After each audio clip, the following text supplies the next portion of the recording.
जादुई कहाँ चक्की की कहानी। भावनगर में दो सगे भाई रहा करते थे। एक का नाम था रोहन था जो बड़ा भाई था, और दूसरी का नाम था सोहन जो छोटा भाई था। बड़ा भाई रोहन बड़ा ही लालची और दुष्ट घमंडी मतलबी था और बहुत ही बुरा इंसान था, और सोहन वही बहुत ही सीधा साधा भोला भाला मासूम सा इंसान था।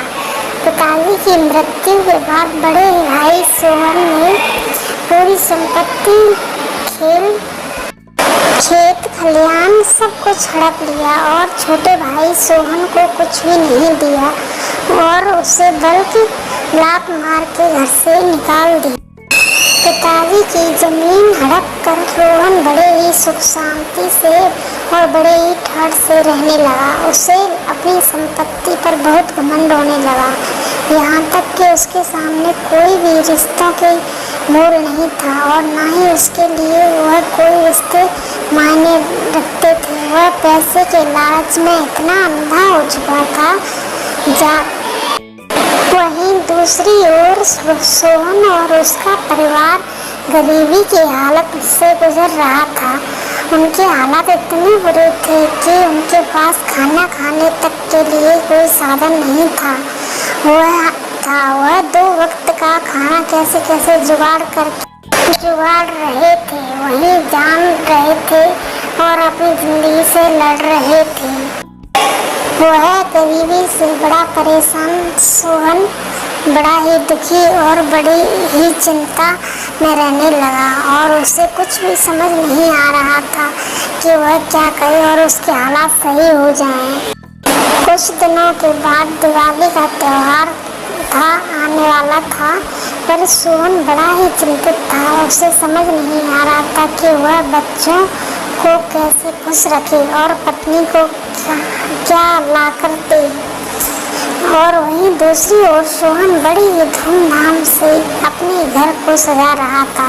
पैसा पानी की तरह बहा रहा था। वह अपने बच्चों के लिए नए नए कपड़े, नई नई मिठाइयाँ, पटाखे और पूरे घर को उसने रोशन कर दिया था। इतना पैसा वह अपनी खुशियों पर लुटा रहा था।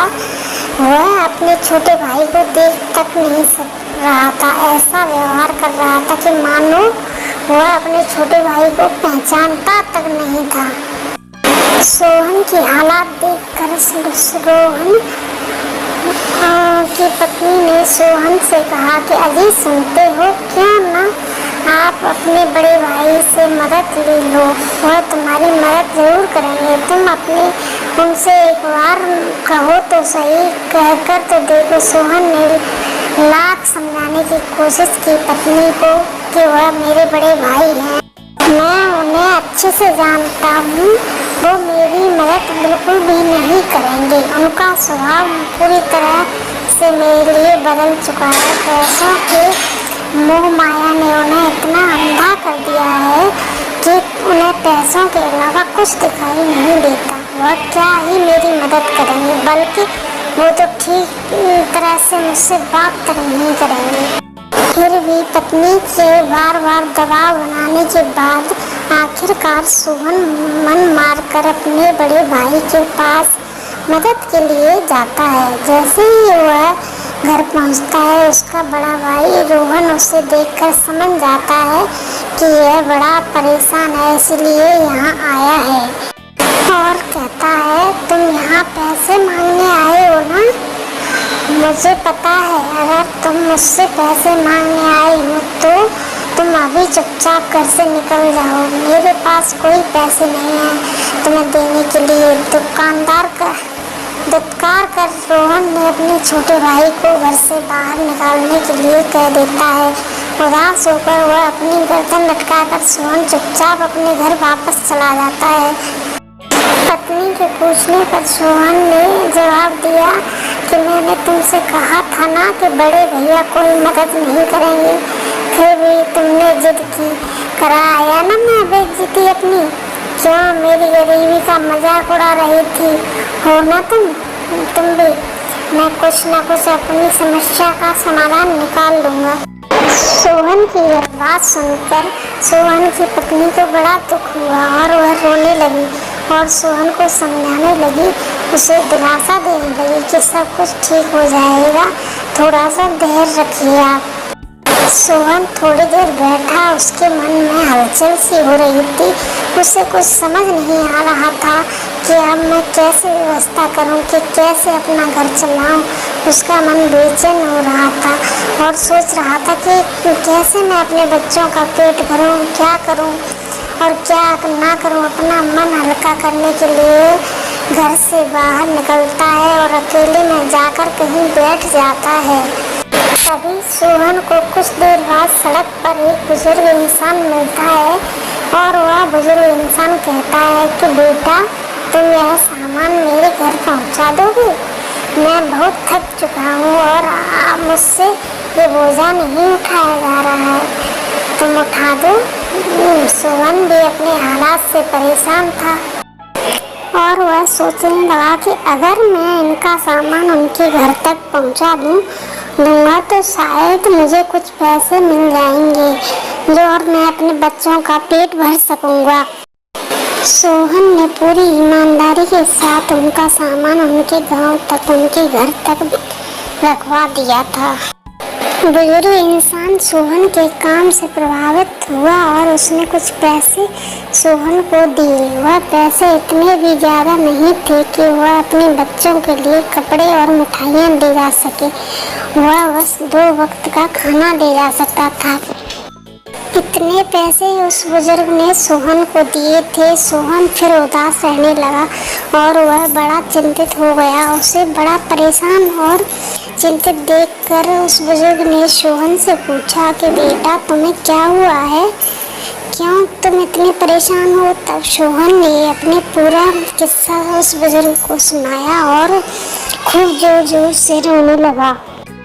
सोहन के हालात देखकर बुजुर्ग अपने घर के अंदर गया और गुड़ के 3 बड़े बड़े ढीले लेकर आया और उसने सोहन के हाथ में थमा दिए और कहा कि नदी के किनारे तुम्हें 3 एक सामान छोटे नारियल के पेड़ दिखाई देंगे। उसके ठीक उत्तर दिशा में तुम्हें एक छोटा सा घर मिलेगा। उस घर के अंदर तुम्हें फिर 3 बड़े आदमी दिखाई देंगे और वह बड़े आदमी तुम्हारे हाथ में से यह गुड़ के ढीले लेंगे, देखेंगे और तुमसे मांगेंगे।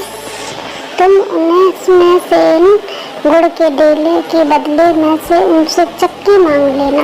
वह तुम्हें चक्की जरूर देंगे क्योंकि उन्हें गुड़ के ढीले बहुत पसंद हैं। चक्की मिलने के बाद तुम्हारी सारी समस्याएं खत्म हो जाएंगी, तुम्हारे अच्छे दिन शुरू हो जाएंगे और तुम बड़े आदमी बन जाओगे। अपने परिवार का पालन पोषण कर सकते हो और एक खुशहाली जिंदगी जी सकते हो। बुजुर्ग की बात सुनकर सोहन खुश हुआ और सोहन ने वह दिल से बुजुर्ग का धन्यवाद किया और उनका आशीर्वाद लेकर वह नदी की ओर चल दिया। जब उसने घर का दरवाजा खटखटाया तो किसी ने कोई जवाब नहीं दिया। उसने दोबारा खटखटाया तो उसे फिर कोई जवाब नहीं मिला, परंतु उसे थोड़ा दरवाज़ा खुला हुआ दिखा और वह दरवाज़ा खोलकर अंदर चला गया। अंदर जाने के बाद अंदर वाले कमरे में वे 3 व्यक्ति आराम कर रहे थे। जैसे ही सोहन को देखा उसकी नींद खुल गई और उन्होंने गुस्से में आकर उससे पूछा कि कौन है यह मूर्ख इंसान जो बिना दरवाजा खटखटाए और बिना कोई संदेश दिए हमारे घर में दाखिल हो चुका है और हमारे घर में तुम कैसे उसे चले आ रहे हो बिना हमारी परमिशन के? कौन हो तुम? अरे भाई गुस्सा मत हो, मैं तो आपके लिए गुड़ के ढीले लेके आया था। ये लो, आपको बहुत पसंद है ना गुड़ के ढीले? अरे वो आदमी देखकर बहुत खुश हुए और उन्होंने गुड़ के ढीले लिए सोहन से और बोले कि अरे भाई, आज हम तुमसे बहुत पसंद हैं, तुम जो चाहे मांग लो। सोहन ने कहा, मुझे तो आपकी पत्थर की आटे की चक्की चाहिए। उन्होंने तीनों व्यक्ति ने आराम से खुशी खुशी चक्की दे दी। जैसे ही वो चक्की लेके आया तो उन्होंने बोला क्या भी ऐसी वैसी चक्की नहीं है, आप जो इस चक्की से मांगोगे वो चक्की ये तुम्हें देगी। तो सोहन घर पहुंचा तो उसकी पत्नी उदास बैठी हुई थी, बच्चे भूखे थे। तो सोहन बोला कि अरे भाग्यवान सुनती हो, जरा एक कपड़ा लेके आओ और इसके नीचे बिछाओ, इस चक्की से तुम जो मांगोगे सो तुम्हें मिल जाएगा। उसकी पत्नी आई और उसने कपड़ा बिछाया, तो जैसे ही चक्की से उन्होंने मांगा, चक्की चक्की चावल दे दे, तो चक्की ने ढेर लगा दिया चावलों का। फिर उन्होंने मांगा चक्की चक्की मुझे चावल गेहूँ दे दे, तो उन्होंने गेहूँ दे दिए। ऐसे ही करते करते उसने बहुत सारा अनाज इकट्ठा करके सोहन ने बाजार में बेच दिया। ऐसे ही धीरे धीरे सोहन बहुत अमीर हो गया, अपने भाई से भी ज़्यादा अमीर। और उसने अपने गांव में ही एक बंगला बनाया। तो उसके भाई को उससे जलन होने लगी कि ये सोहन इतनी जल्दी मुझसे भी अमीर कैसे बन गया, इसका राज तो पता करना पड़ेगा। एक दिन उसका भाई आया चुपके से, और सोहन जब चक्की से आटा मांग रहा था तो उसका भाई चुपके से देख रहा था। उसने देख लिया, वह सारी बात समझ गया कि ये सब चक्की की वजह से ही हुआ है। उसने वही तुरंत प्लान बना लिया कि इस चक्की को मुझे चोरी करना है। जैसे ही वो रात को सब सो गए तो उसका भाई आया और उस चक्की को चुरा के ले गया अपने घर, और अपनी पत्नी से बोला कि भाग्यवान जल्दी करो, सुबह होने से पहले हमें ये गांव छोड़ना है। अब तो हम बहुत अमीर हो जाएंगे क्योंकि हमें ऐसी चक्की मिली है। तो इसीलिए वो सारा सामान समेट के और चक्की को लेके समुद्र को करने लगे नाव में बैठ के। लेकिन उसके पत्नी, वो जो भाई था बहुत लालची था, उसको मतलब वो नहीं हुआ कि हम फोन में जब करें, तो वो पहले ही उसने सोचा कहीं चक्की झूठी है, बात झूठ तो नहीं है। उसने कहा सोचा एक बार मैं मांग के देखता हूँ। उसने आओ बिना नता उसको बोला चक्की चक्की मुझे नमक दे। जैसे ही चक्की चलना शुरू हुई तो नाव पूरी उसने चक्की में नमक से भर दी, तो पूरी नाव समुद्र में ही डूब गई और उसका भाई सोहन का और उसका पूरा परिवार समुद्र में ही डूब के मर गया। तो देखा, ये होती लालच बुरी बला है। लालच करोगे तो एक दिन डूबते ही डूबते हैं।